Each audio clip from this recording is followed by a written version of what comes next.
It's almost been a year since Mario Kart World released, and honestly, it's kind of disappointing. Now, don't get me wrong, I had a lot of fun with the game. There are some amazing tracks, the parkour mechanics are a really cool addition, and the character roster is pretty solid overall. But the game definitely has its flaws. The open world feels empty, the battle mode is pretty shallow, and there are only 30 tracks. Compared to Mario Kart 8 Deluxe, which I still consider the definitive Mario Kart experience, that's a huge downgrade. Even Mario Kart DS has more tracks, which is kind of insane when you think about it. I'm not saying we need 98 tracks again, but at least something like 48 would have been way better. $80 by the way. And clearly I'm not the only one who feels this way. Tons of people have already talked about these issues, and honestly, I agree with most of them. The good news though, these problems are very fixable with updates or DLC. So in this video, I'm going to share my ideas for how the game could improve with new content. I'll be splitting things into two parts. First, we'll talk about free updates, and then we'll get into paid or more substantial DLC. I'll also rank each idea in a tier list based on how likely I think it is. And if you enjoy this video, don't forget to like and subscribe, and maybe join my Discord server if you're interested. Let's not waste any more time. Let's get into the updates. Now, to be fair, the game has gotten a few updates. They fixed some issues that I and a lot of other people had. I'm not gonna go through all of them, you can read them on screen. But because of that, some of the ideas I'm about to mention aren't that unrealistic. So let's start with game share. Why doesn't this game have game share? It's honestly kind of weird. This is a launch title for the Switch too, so you'd expect it to use more of the console's unique features. Even Kirby Air Riders got game share via an update, so it's not like Nintendo is against adding it later. Personally, I probably wouldn't use it much, but I can definitely see other people enjoying it, especially if they want to play with someone with a Switch 1, or just don't own the game. And realistically, it doesn't seem that hard to implement. So how likely is it? I'd put it in a low B tier. Not super likely, but also not impossible.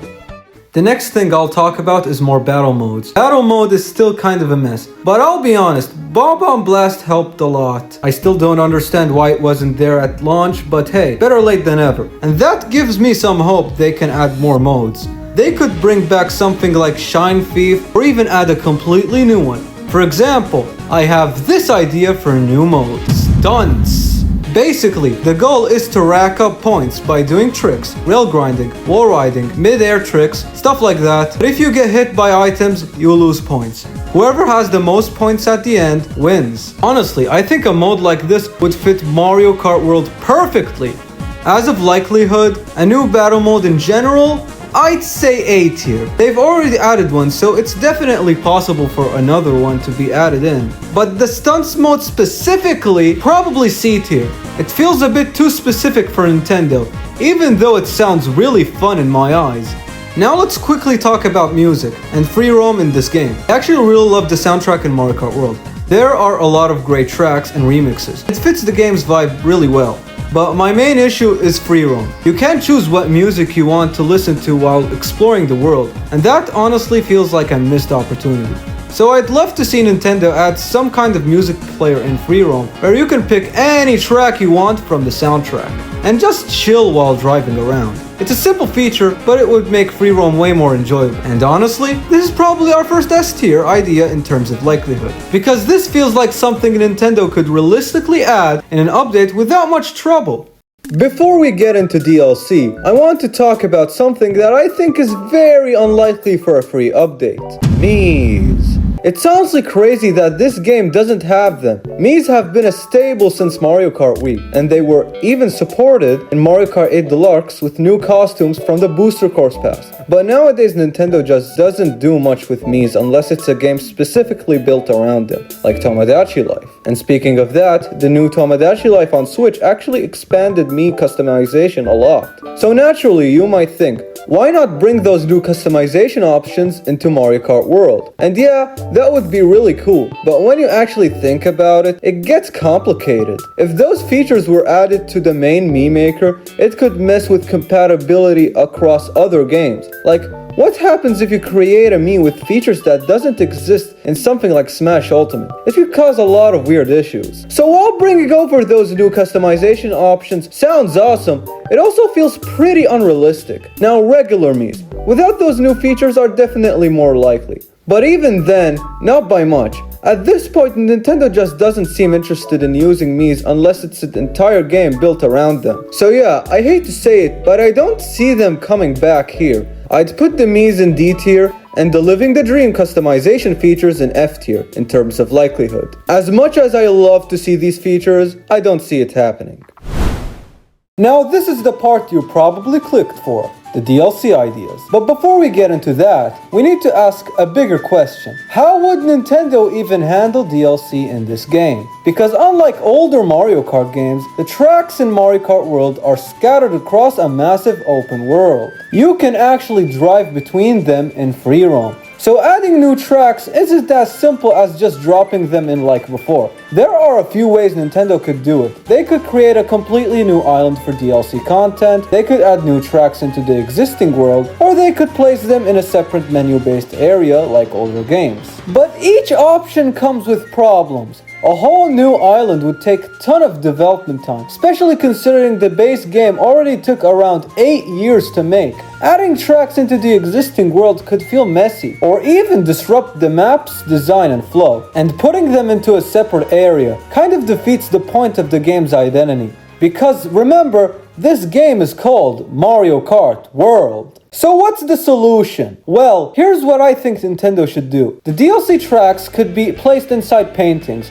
similar to Super Mario 64. These paintings would be scattered across the existing open world, and you could enter them directly from free roam. Inside each painting, you'd find a fully themed track, along with new missions and challenges specific to that area. This actually solves a lot of problems. Since these tracks are in a separate space, Nintendo wouldn't need to completely rebuild the open world or redesign the main map. That makes development faster and more manageable. At the same time, the tracks are still accessible from free roam, so it doesn't feel disconnected from the rest of the game. And honestly, this also opens up way more creative freedom for track design. They could bring back weirder or more experimental courses like Ribbon Road or Squeaky Clean Sprint, which wouldn't work in an open world, but would definitely work inside enclosed areas. They could even add new intermissions leading into each painting. It might be a bit tricky to implement, but I can definitely see it working if done right. So yeah, that's my idea for how DLC could work in Mario Kart World. What do you guys think? Let me know in the comments. I don't know how likely this is, so I wouldn't add it in the tier list. But in terms of new tracks, this is definitely an S tier if DLC ever happens. I can't imagine Mario Kart DLC without new tracks. Now let's talk about new characters. Honestly, they could add anyone. The Mario universe has a huge cast, so the possibilities are kind of endless. I do have a lot of characters I'd love to see, but we don't have all day, so I'll just mention a few. Ninja, Toasterinans, Morkongs, the Koopalings, Fractones, Poplins, Prince Florian, Cappy, and even the Talking Flower. There are definitely more, but I might save that for a separate video. So how likely is it that Nintendo adds new characters? Well, I'd put that in S tier, but slightly less likely than new tracks. Mainly because if we look at Mario Kart 8 Deluxe, they didn't start adding new characters in the Booster Cars Pass until Wave 4. So I can see Nintendo doing something similar here, focusing on tracks first and then adding characters later on. Now, will there be new costumes? Probably. I think the costumes in the game are overall really good. They did a great job with most of them, but I do have some issues. In my first impressions video of the game, I ranted about the costume inconsistency. Like, why do some characters get way more costumes than others? How does Donkey Kong and Pauline only get one costume each, while Baby Rosalina gets 4? That just doesn't make sense. DK and Pauline are way more iconic and relevant. And it's not just them. Some characters barely get anything, like Shy Guy, yeah, he got more, but only 2 costumes and none of them even change his color. And I am pretty sure there's already a green Shy Guy NPC in the game, so the model literally exists. Why not just use it? And again, this isn't just a Shy Guy problem. There are a few characters with similar issues. Now, I'm not gonna go through every costume I want, that would take forever, but a lot of them are just references from other games. Like, give Mario his builder outfit, for example. And honestly, they could even bring back costumes from Mario Kart Tour. That would be a great way to preserve them. I'll put costumes in A tier in terms of likelihood. I can see them adding them, but tracks and new characters definitely have a higher chance. Lastly, let me talk about tracks again. I already went over how likely they are, but now let's talk about actual ideas. Of course, I'd love to see a mix of new and returning tracks. For retro tracks, we barely got anything from the GBA or Wii U, so DLC would be a perfect chance to bring some of those back. Some Mario Kart 8 tracks might be harder to include since World doesn't have anti-gravity, but there are still plenty that could work just fine. As for Super Circuit, honestly, they could bring back almost anything. Just give it a good remake. And for Tour, they should definitely add Piranha Plant Pipeline. From what I've heard, that's one of the only tracks that haven't really been preserved yet, so it'll be a shame if it just got left behind. For new tracks, I'd love to see one themed around the Flower Kingdom or something from Donkey Kong Bonanza. Heck, even Galaxy would be cool. But more than anything, I want them to really push the parkour mechanics, cause to me, the base game just doesn't do that a lot. There are tracks like Bowser's Castle and N64 Wario Stadium where they use these mechanics greatly, but for others, they just add a rail grinding or wall riding section in like 1 or 2 areas in a track. I'm not saying those mechanics should be required, but having more optional paths built around them would make the tracks way more fun. I'm not even that good at using them, but they're still one of the best parts of the game. And honestly, they could even add a few battle mode maps as part of the DLC too. That would be a nice bonus. Though I'd put new battle mode maps in a high C tier, since they feel like the least likely addition for DLC compared to everything else. But anyways, that's it for today's video. What do you guys think of my ideas? And what ideas do you have? Let me know in the comments. And before you go, let me quickly talk about the Foulwell project. It's an animated web series I'm planning to make in the future. If you're curious, you can already see me talk about it in the Shorts tab. So if you're interested in the project or just what I do in general, don't forget to like and subscribe. I'm Yalla Hella, and I'll see you guys next time. Bye!